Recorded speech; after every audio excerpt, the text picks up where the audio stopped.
Begin doing what you want to do now. We are not living in eternity. We have only this moment, sparkling like a star in our hand and melting like a snowflake. Francis Bacon.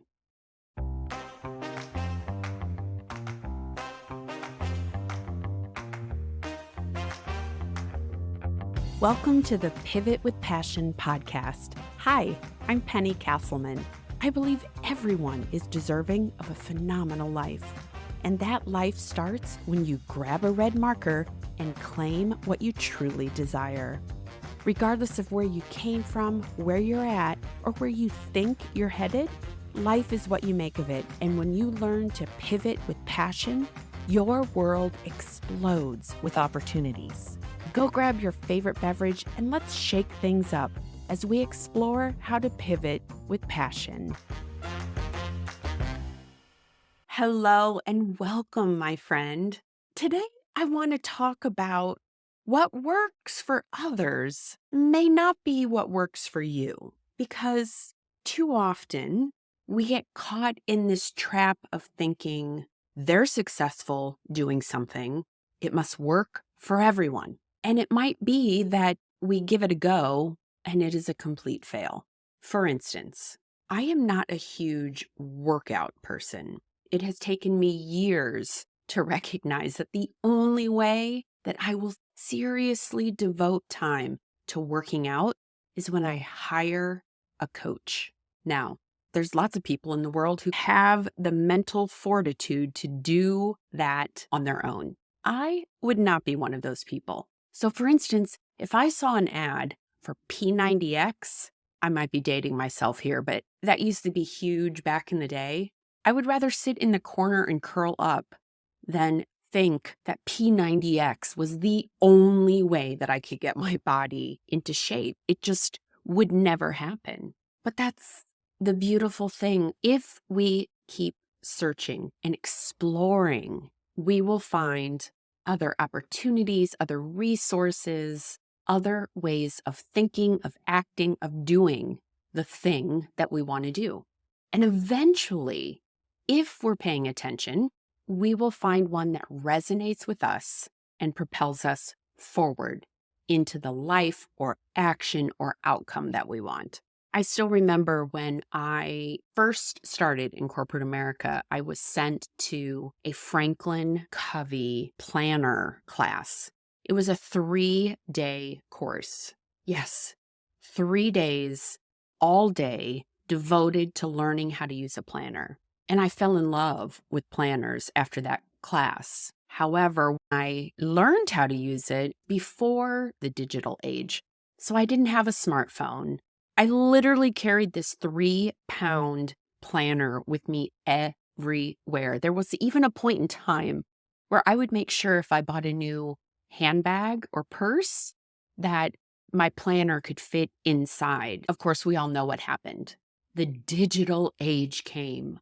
With it ushered in a smartphone, which now had you connected 24/7 to every single thing you could possibly think of. And I thought, it's time to change with the times.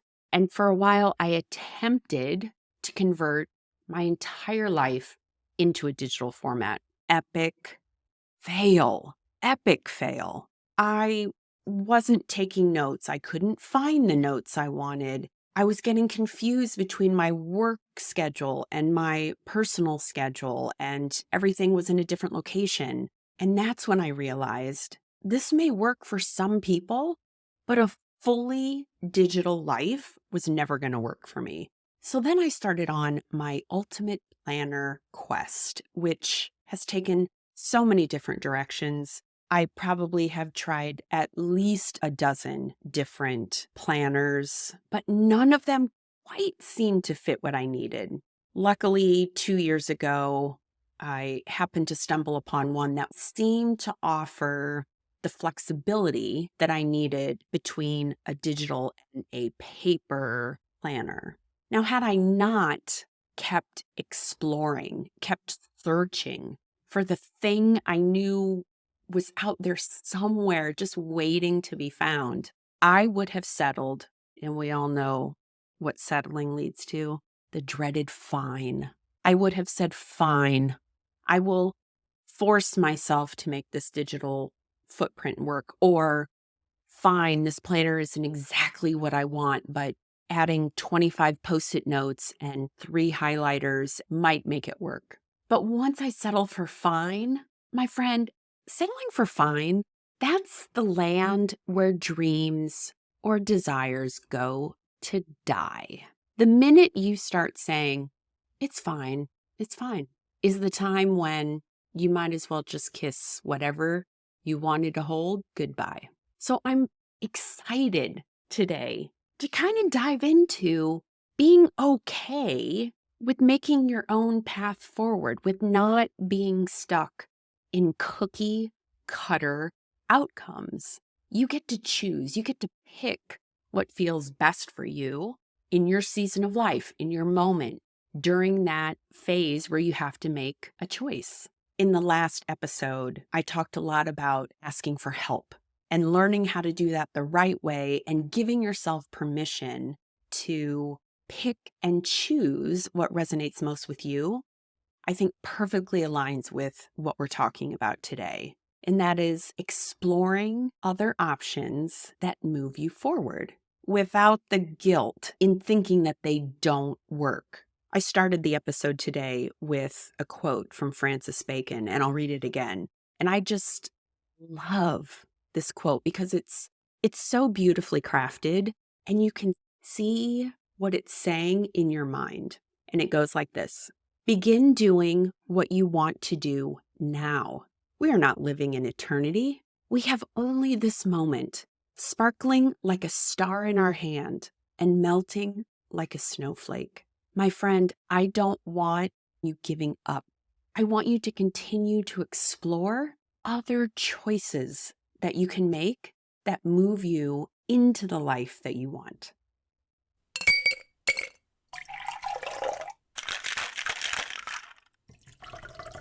It's time for a clarity cocktail. Ooh, today, my friend, you are getting 2 for 1. That's right, you are getting 2 quotes in one episode for you to noodle on and apply. So here's the clarity cocktail I chose for today. Always remember that you are absolutely unique, just like everyone else. Margaret Mead. Now, I love this because it calls out the obvious but the complex idea that we are all unique, every single one of us, every single one of us. And because of that, how could we possibly think that what works for someone else is going to be the cure for what we want to accomplish? The likelihood of that, probably not very high, but with a few tweaks and remembering that we're all different will help us weigh our options and see our choices a little bit more clearly. Now, I don't know if you know this or not, but even identical twins have different fingerprints. Let that sink in for just a minute. Identical twins, different fingerprints. So, if you needed a bigger example that we are all not made from the exact same mold, there it is. 2 people that when you pass on the sidewalk, you'd have to do a double take to see who is who, yet their fingerprints are different. So hold tight to the fact that you are a unique individual. You have different experiences than I do. Even if you and I were born on the exact same day, in the exact same hospital, at the exact same time, that might be all we have in common.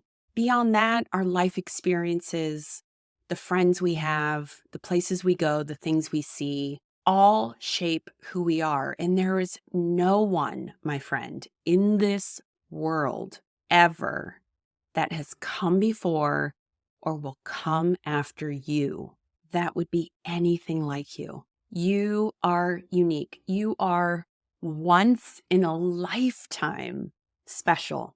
So honor that in yourself and embrace the things that work for you and let go of the things that don't. And now back to the episode. Cheers. Circling back to the idea of finding what works for you, there is a small little circular process that we can think about when we want to move forward in anything that we are doing in life. First, we want to explore, knowing that in our digital age, we have access to tens of hundreds of thousands of millions of options that we can apply to anything that we want to accomplish. So, first, exploring which ones even resonate with what you're trying to accomplish. Then, trying them out, seeing how they work. And then the last is evaluating where you ended up after going through your exploration and trying on. Think of it as a linen shirt. Back in we'll say in my 30s, I avoided linen at all cost because in my mind, I thought all I'm going to look like is a disheveled, wrinkled mess. It will never be kept pristine. Why bother even wearing it?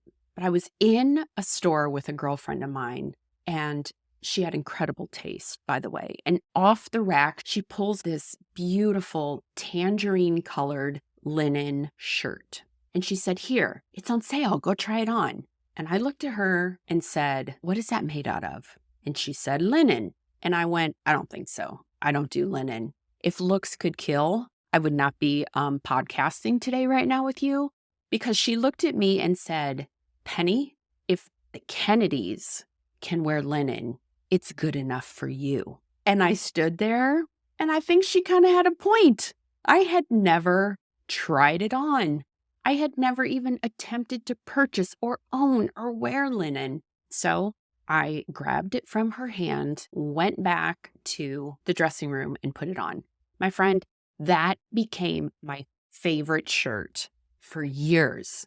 I had worn it, laundered it so many times.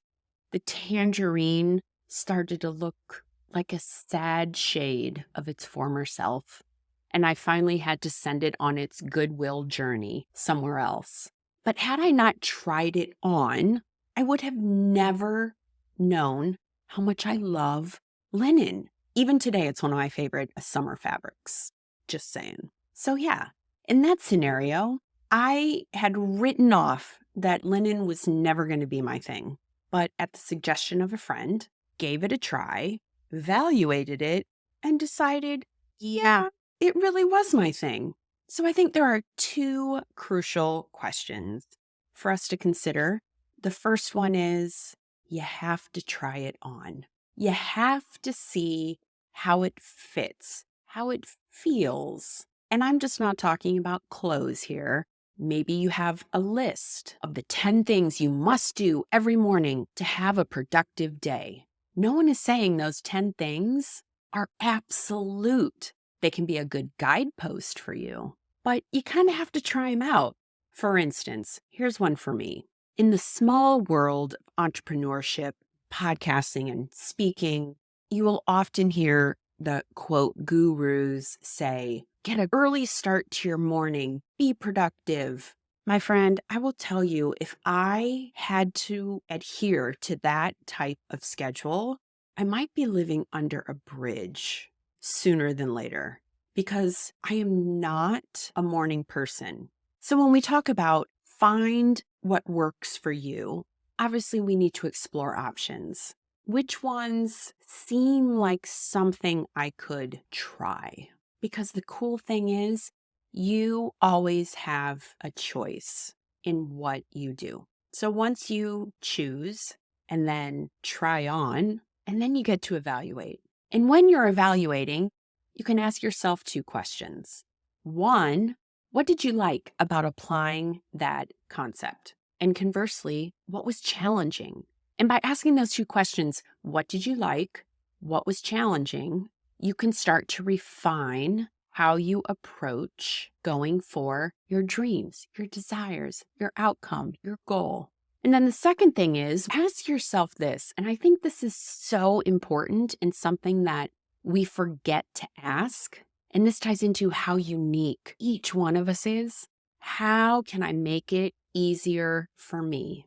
So let's say you like the 5 things that you start your morning with, but you find that getting up at 5 a.m. to make them happen may not be your cup of tea. So then you liked the structure of the 5, but then you need to somehow challenge and say, how can I make it easier for me? In my case, I am not a morning person. Only within the last year, I finally pulled out, wait for it, my red marker and said, I will not schedule appointments before 10 a.m. I just knew I couldn't do it. Every time I had scheduled something before 10 a.m., I would feel rushed. The rest of my day would be slightly thrown off. There are instances where I choose not to adhere to that 10. Sometimes it's because of doctor's appointments. Sometimes it's because the only flight that I want to catch is earlier than 10 a.m. and so I suck it up. However, I make it easier for myself on a daily basis by not scheduling anything on my calendar before 10 a.m. Now, it may not always be a time thing. When you think about how can I make things easier for myself, it could be maybe the day of the week. For instance, Monday and Tuesdays, I try to keep my calendar clear. Those are days that I devote to this podcast. Or maybe it's the time of day, just like I illustrated with appointments. Maybe it's a physical location. I know when I absolutely need to get something done, I will go to the public library and book a study room because I don't know what magic happens there. But when I walk into a study room and shut the door, I am laser focused when it comes to tasks and getting things done. So maybe for you, it's just changing your physical location. Maybe it's the quantity. Maybe if you are exploring in getting fit and some template or guru tells you you have to do 100 push-ups. Well, my friend, maybe 100 is good for someone, but maybe not you. So maybe you go for 80 or 50 or 10. And then finally, the occurrence. Maybe instead of 5 days a week following that list, you say, I'm going to do it Monday, Wednesday, Friday, because that makes it easier for me to start building a habit. There are so many ways, my friend, to make things work for you. We need to start embracing that what works for other people, and they might reach massive success, may not work for us for a whole host of reasons.